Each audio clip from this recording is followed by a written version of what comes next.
Okay, this is slang. Slang.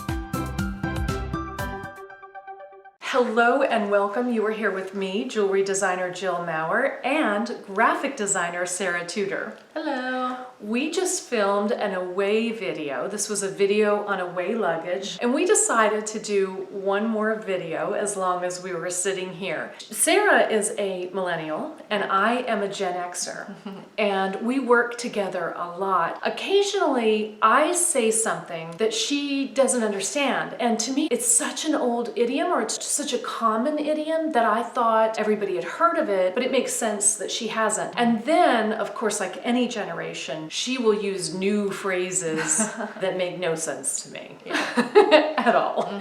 And we all had those. What we decided we'd do today is she is going to try to give me some new millennial idioms or phrases, and we'll see if I have any idea of what they mean. And I am going to give her some old ones, either came up when I was in high school or that we used all the time, and see if she knows what they are. We're both afraid that this may not be an interesting video because these are so common to us, we can't imagine the other person not knowing them. Yeah. You may never see this, but if you are seeing this, it does mean that we didn't understand some of what people were saying. Yeah. And this came up because I do on occasion say something and you just look at me, and if there's somebody else here around her age, they do the same thing. I had said to her and somebody else who was here, yep, we're gonna do soup to nuts. She had no idea. They're both looking at me, soup to nuts? We weren't talking about food. And so I explained to them, if you don't know, soup to nuts means we're doing the whole thing. In a 7-course meal, you would start with soup, you would end with nuts, sort of as the dessert or after the dessert. And it's something my grandmother said, it's something my mother said, it's just something we always said. There was another one. Old guard. Old guard. I used old guard. I was like, I don't know what that means. Don't know what that means. Old guard is the way things were, the older people, the people who were running things, it's the old way of doing things. Then I read it in a book after she had told me and I was like, perfect, I know this one. That's great. All right, so we are going to try some of these. So if I said to you, the penny dropped. I've definitely heard this one a lot. I don't know if I could explain it, like it's done? No, the penny's dropped. It's like, that's how it is. Finally the penny dropped. Oh, okay, like the answer came out or the secret was revealed? That's close. Okay. It's, I figured it out. Oh, the okay. penny dropped. Okay. Like, okay, I finally got it. Okay. I got it. Yeah. What if I were to say to you, ring me up? I would guess that would mean to call someone. All right, in England, it would mean to call someone. But in the US, it wasn't what it meant. Like most Americans would not say, ring me up. And in fact, the Brits also say, knock me up, which that means something different here. Yeah, that means get you pregnant. In England, that means knock on the door. So ring me up, used that way, is as odd. Okay. So the American thing, if I say, ring me up. Ring your doorbell? Oh, like check you out at the grocery store. Yes, okay, when you're buying something, ring me up. Ring me up, okay. So why would it be ring me up? Well, I'm guessing that there was a ring that happened when you bought something back in the old days. Yeah. So the cash register used to be a thing where you'd sort of peck, peck, peck. It looked more like a typewriter. And then, so you'd go, you'd put in the money and then you'd pull this lever and it would ring and that would be the first item and then you do it and ring. Okay, as it got more advanced, it would be an electric thing, but you'd still plug in the numbers and it would go ding and, it wasn't this scanner I think I've seen that in the movies. That's fine. That's fair. I get it. Stan. Stan? S-T-A-N? Yes. That's a man's name. Should I use it in a sentence? Like, what's the plan, Stan? No. That's what we used to say. That's what we used to say. What's the plan, Stan? That means what are we doing? Okay, you would use it like, I stan that. I stan it? Okay. No idea.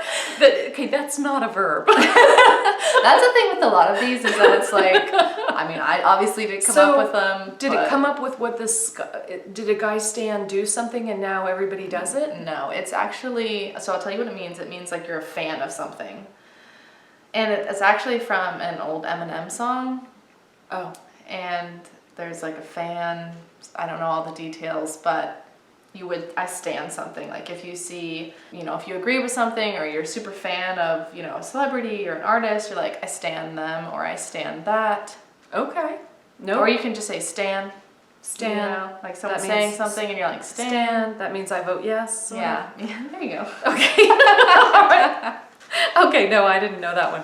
All right, so maybe you will be seeing this video. How about I drop a dime? So drop a dime. Drop a dime on me. Spends money on me. Make a call. You like It's putting make money a call. There you go. There you go. In the phone book. Yes, Or in the phone. In the phone what? in the what is it called? The phone box. Wait, I know this. Superman went in it. It's the phone booth. Yes. Is that what you're doing? You put a dime in the phone booth? Yeah. Okay, So you're saying call me. Drop a Okay. dime sometime. You know, like Yeah. come on. Yeah. Okay, got it. Yeah. Got it. If I say to you, don't look a gift horse in the mouth. A what? Don't look a gift horse in the mouth? Mm-hmm. I have no idea what that means. Got nothing. Got nothing? Got nothing. Okay, so this is something that I would hear all the time. Don't look a gift horse in the mouth. And what it means is it's a gift, just accept it. Don't don't try to diss it or judge it. Just say thank you, basically. Got it. Where it really comes from is if you're evaluating a horse, you check its teeth to Okay. see its health. Ah. So if somebody gifted you a horse, you shouldn't go look it in the mouth. It's a Okay. gift. Yeah. You've got the horse. Check it out later. That's You know? fair. So don't judge the gift, just accept it. Okay.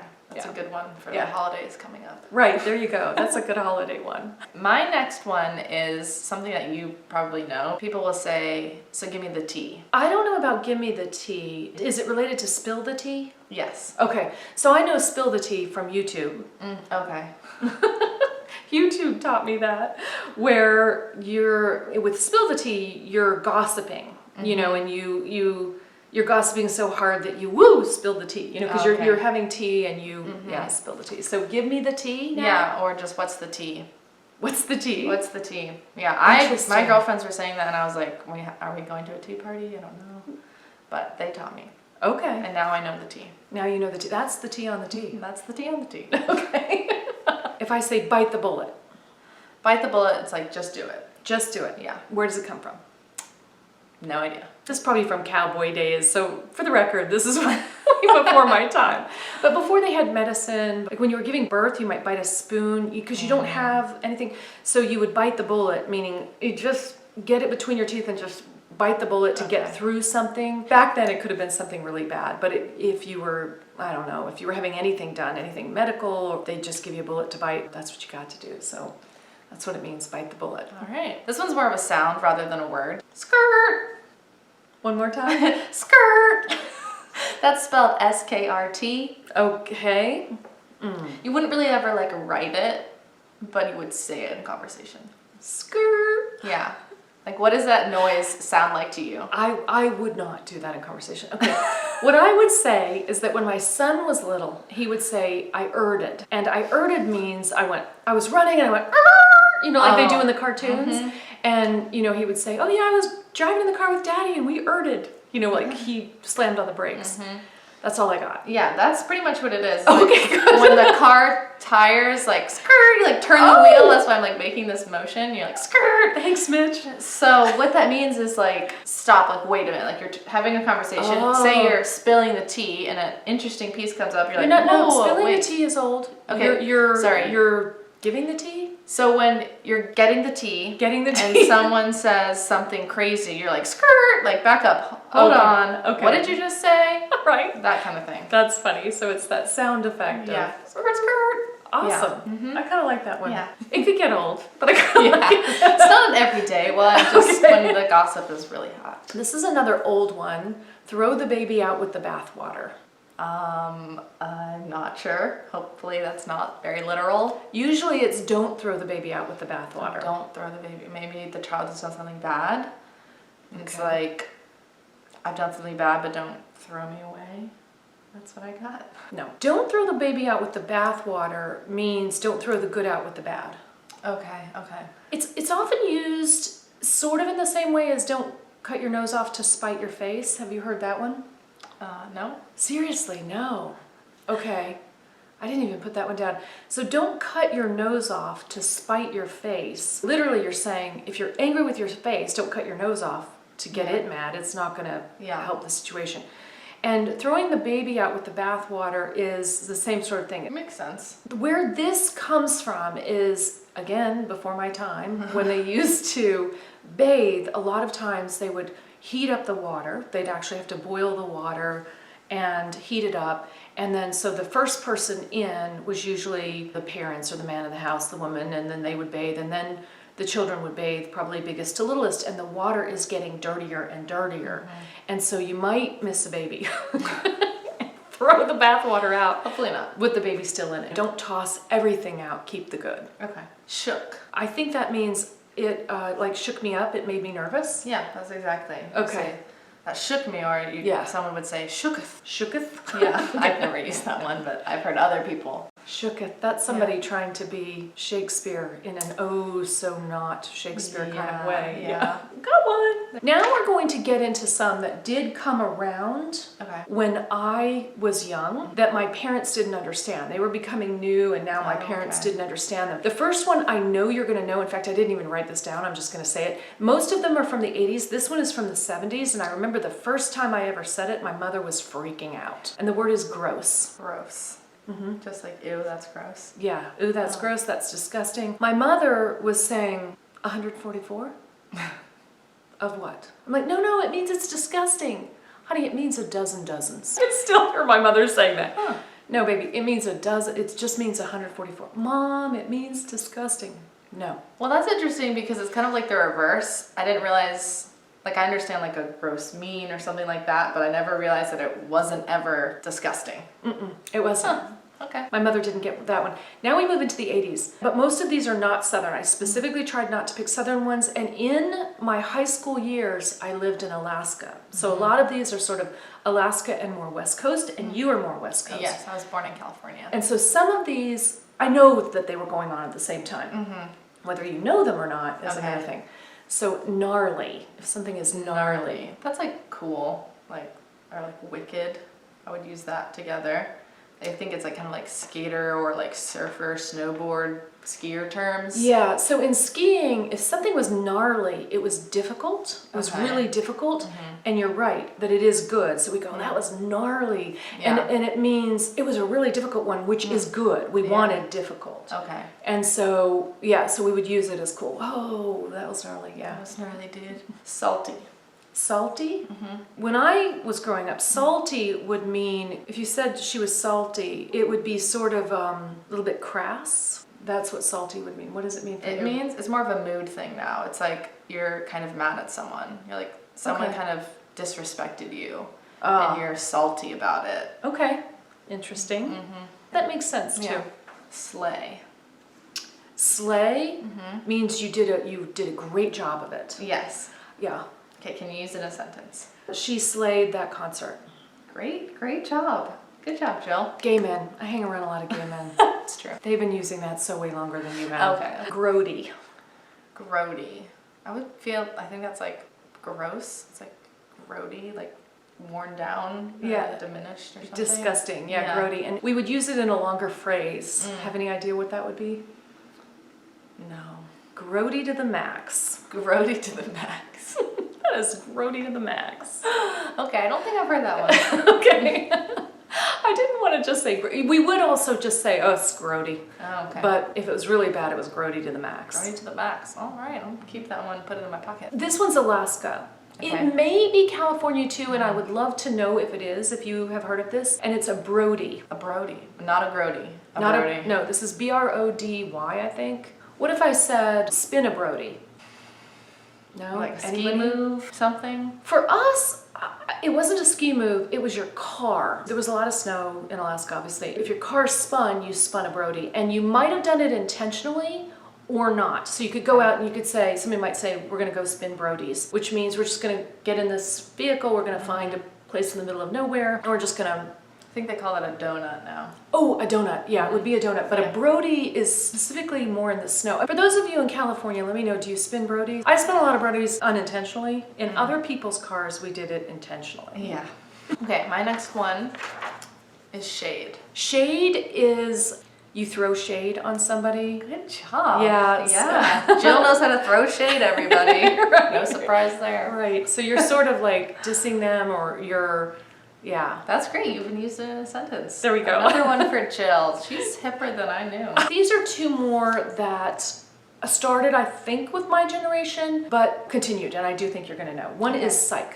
Psych, like to psych somebody out, or it's like you say a joke or you say something that's not true and you go psych. Yes. Yeah. Exactly. I think right. my brother used that one a lot on me. The other one is rad. Rad. Yeah.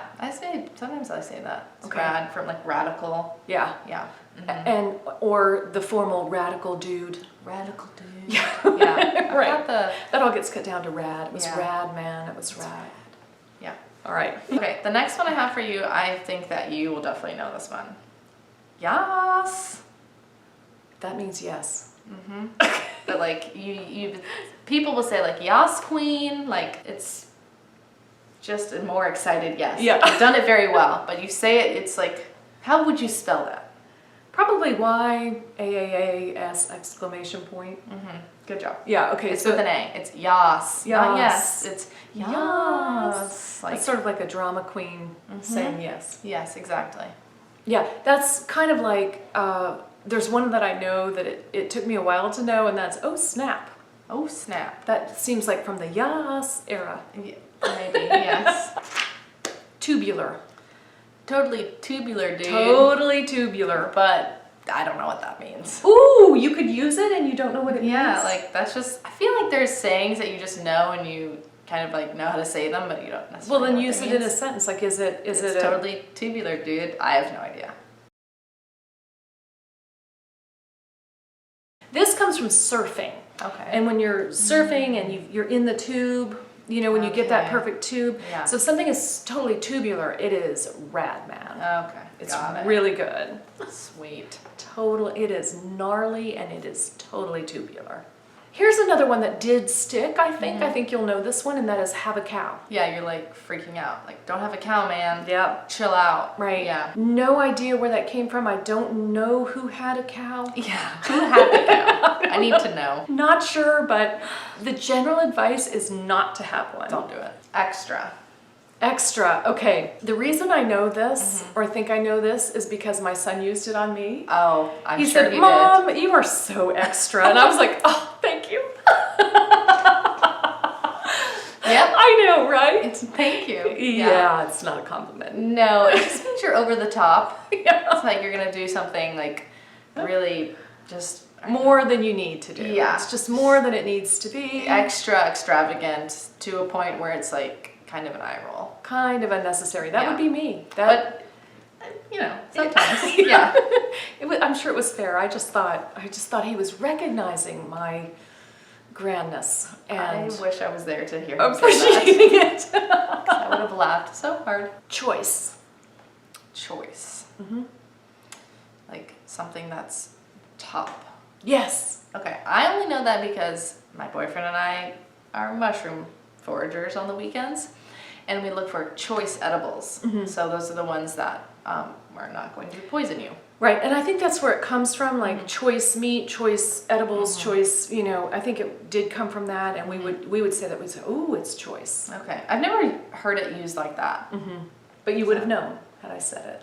Yes, yes. And now you can be sort of old school and maybe bring it back, bring back Yeah. choice. I like that one actually. I might use that next time we're in the woods. Like when we find a lion's mane, be like, that's choice. Low key. Low key means that it is kind of relaxed, right? Okay. Right? It's low key, or you could say also, and these I know from Mitch, where he'll say it's low key something. So he'll say, like, use it in a sentence. You use it in a sentence. Okay. I'm not quizzing you. Right. It's I get it when he says it. How I would use it is like, I'm gonna wear a dress out tonight, but low-key, I kind of want to wear sweatpants. I'm gonna order the salad, but low-key, I kind of want to have pasta. You're saying it's kind of on the down low? Yeah, really it's like this? secretly, I kind of want to do this, but it's not even secretly. It's just, it almost means kinda, like I kind of want to do this, or Okay.